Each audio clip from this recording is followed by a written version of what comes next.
Sabi po sa inyong lahat, ako po ay babasa ng Genesis chapter 25 verse 1 to 4. Abraham had taken another wife whose name was Keturah. She bore him Jimlan, Jokshan, Medan, Midian, Ishbak, and Shuha. Jokshan was the father of Sheba, and Dedan the descendants of Dedan were these Shuhite, the Letushites, and the Lemumites. The sons of Midian were Epha, Epher, Hanok, Adida, and Eldaha, or these were descendants of Keturah.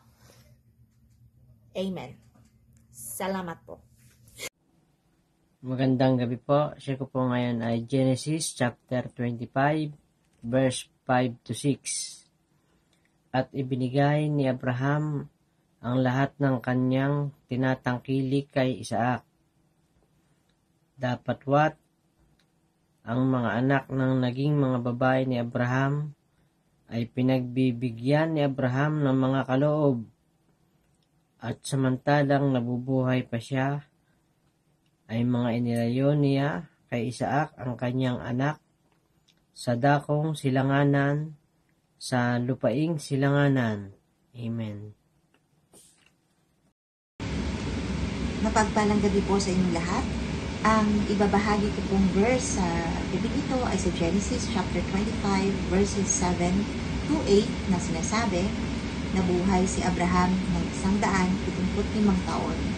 8. Namatay siya sa katandaan na kontento sa buhay at kasama na ng kanyang mga kamag-anak na sumakabilang buhay na. So, purihin po natin ang ating Panginoon. Magandang gabi po.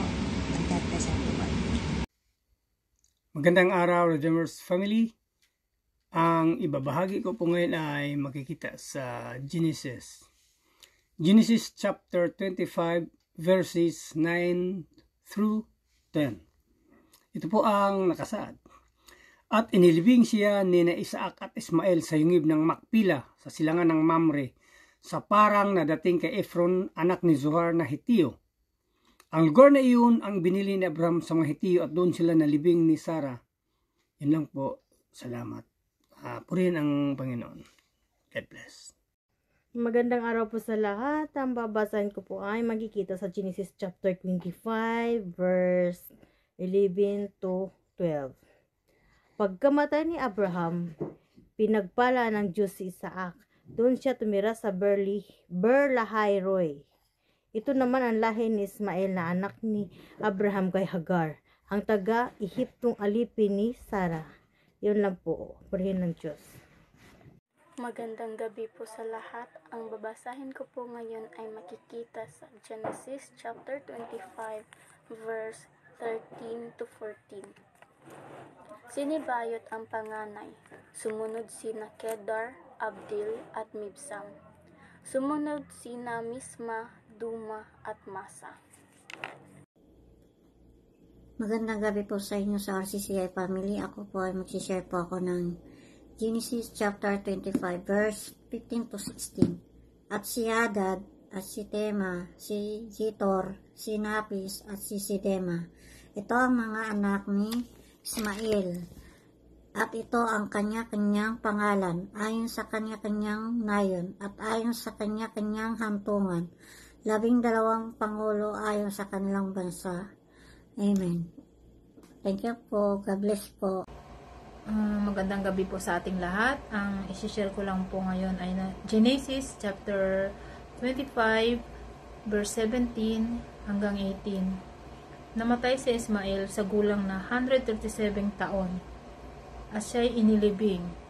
Ang lahi ni Ismael ay tumira sa lupain sa pagitan ng Habila at Shur, sa daang patungo sa Assyria, sa silangan ng Ehipto. Nakabukod sila sa ibang mga lipi ni Abraham. Amen. Magandang gabi po. Genesis chapter 25 verse 19-20. At ito ang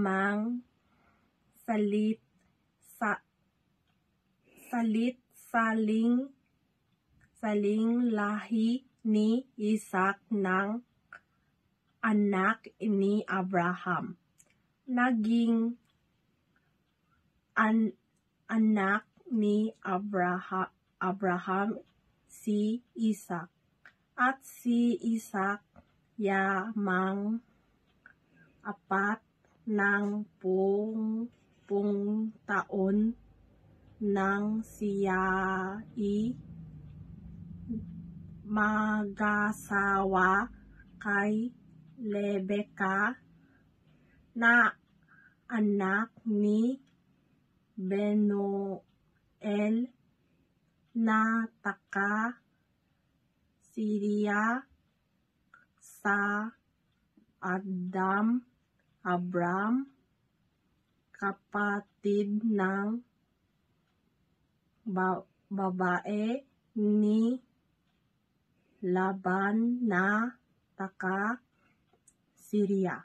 Amen. Genesis chapter 25 verse 21-22. At nanalangin si Isaac sa Panginoong dahil sa kaniyang asawa sa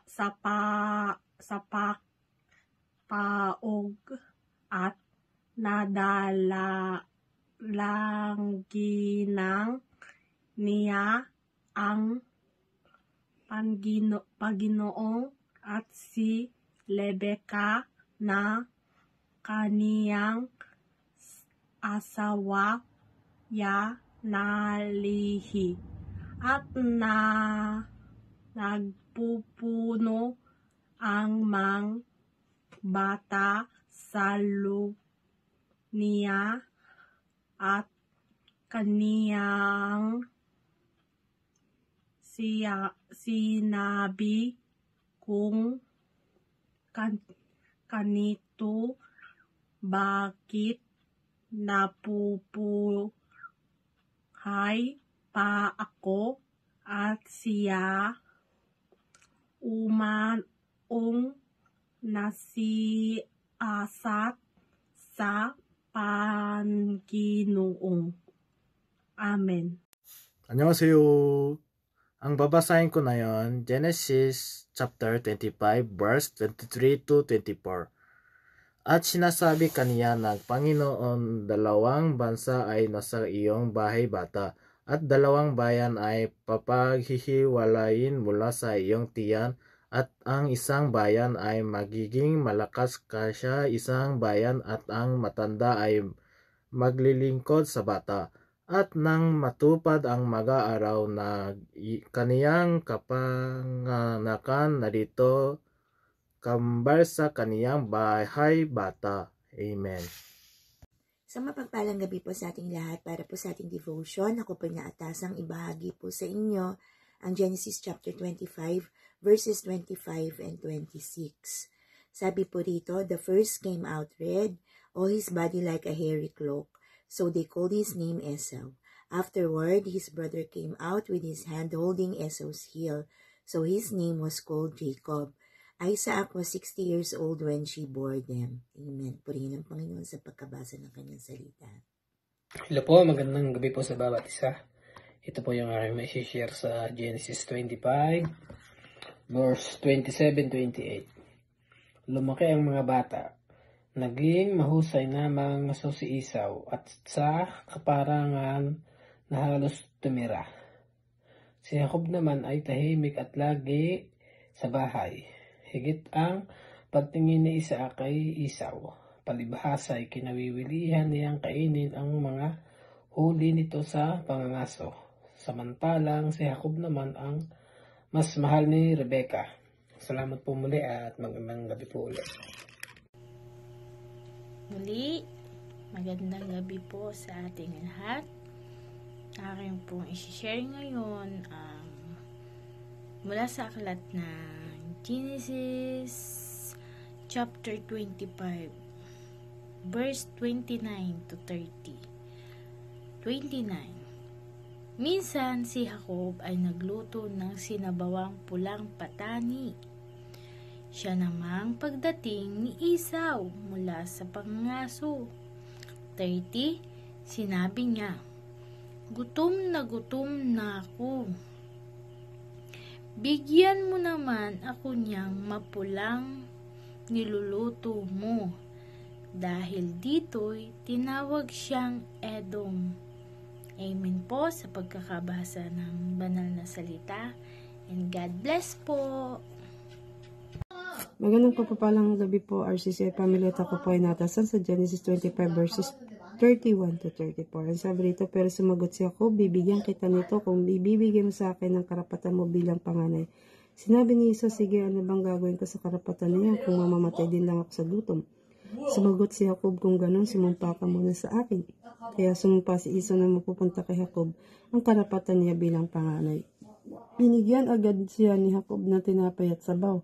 Pagkatapos niya kumain at uminom, umalis siya agad dahil sa ginawa iyon ni Esau, ibinaliwala niya ang karapatan niya bilang panganay. Amen. Purihin ng Diyos sa pagkabasa ng kanyang salita. Mapapansin natin napakabilis magpasya na ibigay yung kanyang karapatan pagiging panganay dito kay Jacob, itong si Esau. Maaari dahil ang gusto lamang po may pagkakaiba kasi sila ng pagkatao. Si Esau ay isang may baliksing mangangaso, makisig. Makisig siya. Pero ang gusto niya lamang yung pagala, yung dun lang siya, mangangaso lang siya, gagala lang siya, no? Dahil samantalang itong si Jacob ay sinasabi rito na tahimik na tao, palaging nasa loob ng mga tolda. Maaari itong si Jacob ay parang babae, no? Siya yung nakikita niya dahil lagi siya nasa bahay, nakikita niya yung sitwasyon ng mga magulang niya. Kaya maaari kung bakit niya inalok itong si Esau na makipagpalit, ibigay sa kanyang karapatan ng pagiging panganay dahil maaaring nakikita ito ni Jacob na hindi kaya silang ipagtanggol balang araw, no? Hindi kaya ng responsibilidad nitong ni Esau. Nabanggit ni Pastor na hindi alam maari, no, ni Esau yung value ng pagiging panganay. Alam naman natin, no, na ang panganay siya yung susunod sa yapak ng kanyang mga magulang. Siya yung magpapatuloy kung ano yung sinimulan ng mga magulang. Maaaring hindi niya gusto yung mga responsibilities na may aatang sa kanyang balikat. Kaya ang gusto niya lang ay palagoy-lagoy, yung easy instant na buhay. Maaari katulad dahil dito sa halagang tinapay at sabaw, pinagpalit niya yung pagiging karapatan niya bilang panganay, binaliwala niya yon na hindi niya maaring gusto na marami siyang asikasuhin, iintindihin. Yun nga po, responsibility. Dahil hindi naman po sa buhay din nga natin, hindi naman po lahat ng panganay ay tinatanggap yung responsibilidad. Mahirap kasi po talaga magkaroon ng responsibility, lalo sa pamilya, di po ba? Naasahan ka.